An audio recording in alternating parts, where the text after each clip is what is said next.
Welcome. Today, we're turning this explainer into an exclusive Sommelier's masterclass.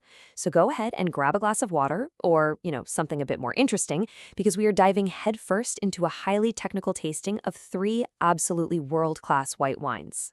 We're heading straight to the Iberian Peninsula to explore what we sommeliers affectionately call the golden triangle of white wine.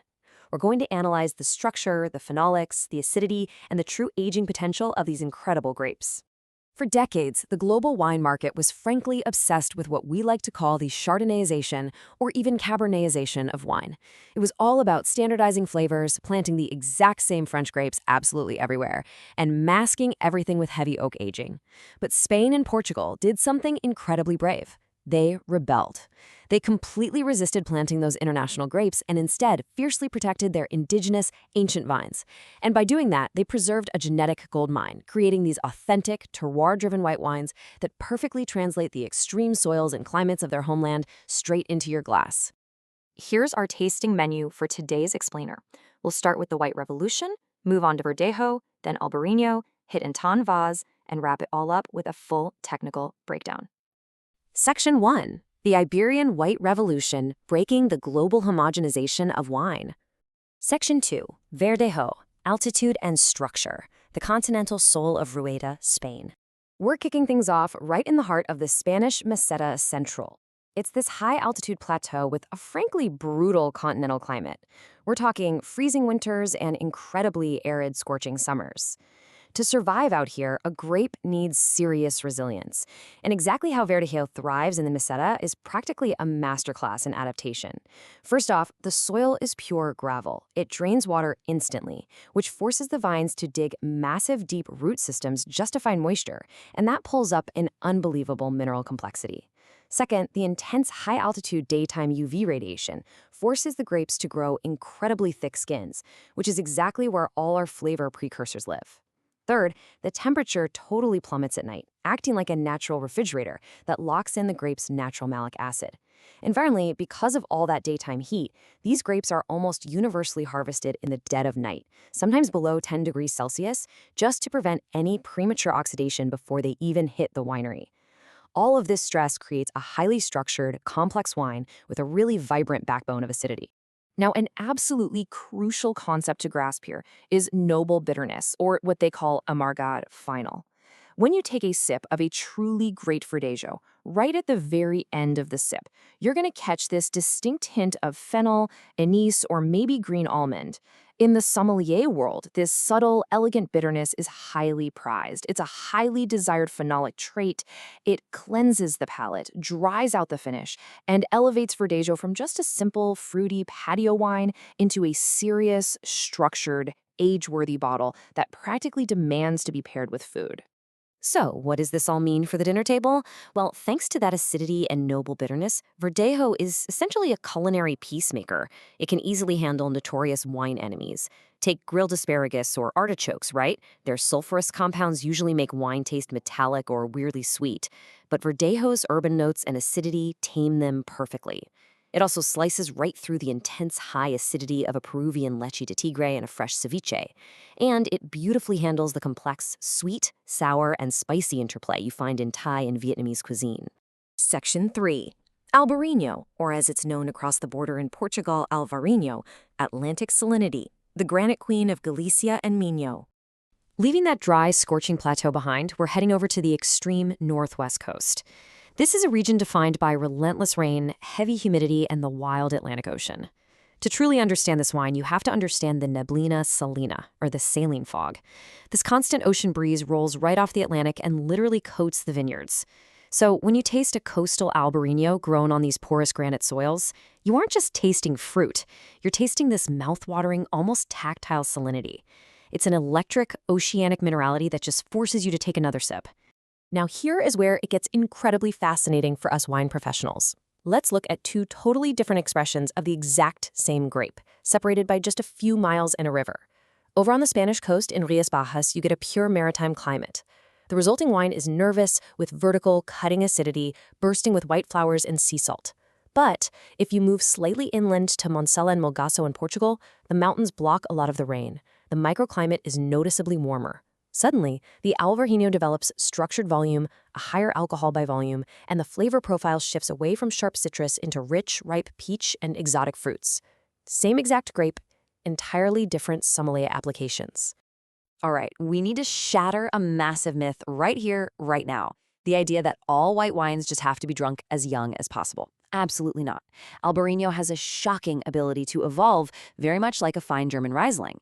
In years 1 and 2, yeah, sure, it's all vibrant citrus, but push it to years 3 to 5, especially if it's aged sur lie, meaning on its fine lees, it gains this incredible texture and creaminess. Let it lay down for 5, 8, or even 10 plus years, and it develops these amazing tertiary notes: honey, beeswax, toasted almonds, and even that highly sought-after kerosene or petroleum note. It's wild. So, what's the play for pairing this? With its high, piercing acidity, Albariño essentially acts as liquid lemon. It's literally the ultimate seafood wine.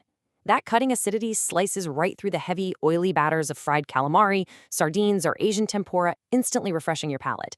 And with fresh Galician oysters, oh man, the saline minerality of the wine just beautifully echoes the brine of the shell. It's a perfect match. Section 4.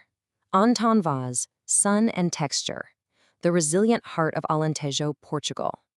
We're heading deep into southern Portugal now, down to the scorching, sun-baked plains of Alentejo.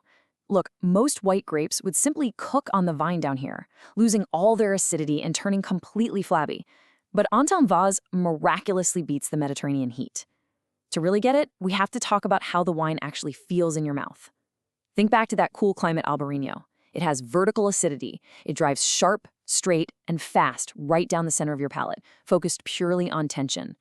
Antão Vaz, on the other hand, has what sommeliers call horizontal amplitude.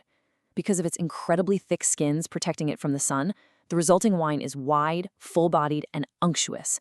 It spreads horizontally, filling literally every corner of your palate with this rich, almost chewable, creamy texture. And because of those phenomenally thick, tannin-rich skins, Antão Vaz is the absolute perfect candidate for one of the oldest winemaking techniques on the planet, vinhos de tala.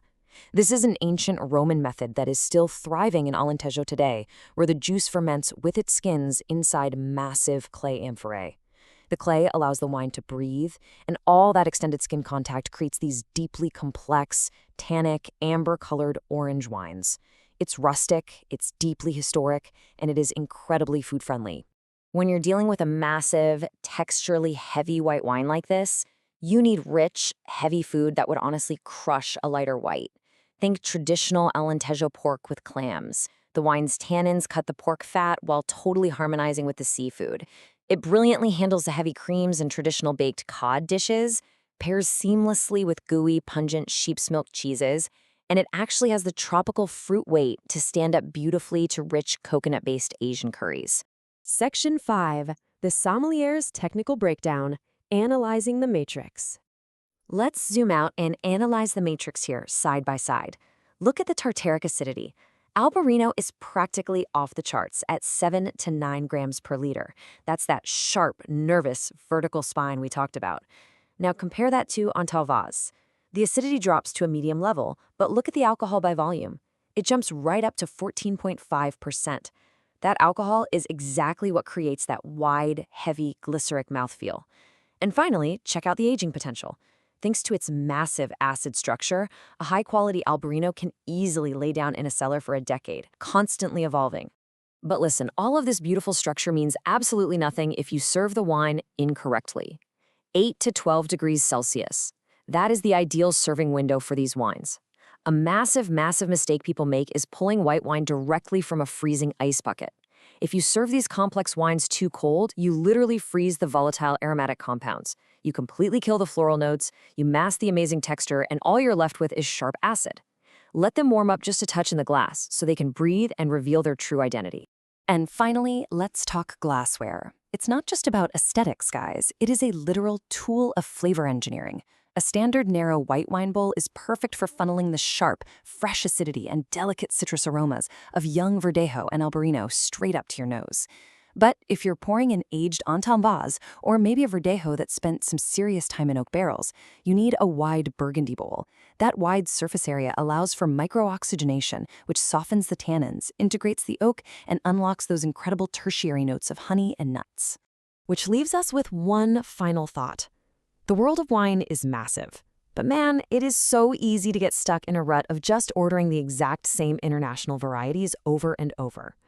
So the next time you're looking for a wine to pair with a really complex meal, will you settle for a standard, predictable Chardonnay, or will you dive into the incredible acidity, the texture, and the terroir-driven authenticity of the Iberian Golden Triangle? The choice is totally yours, but I definitely know what I'm pouring tonight. Cheers and keep exploring.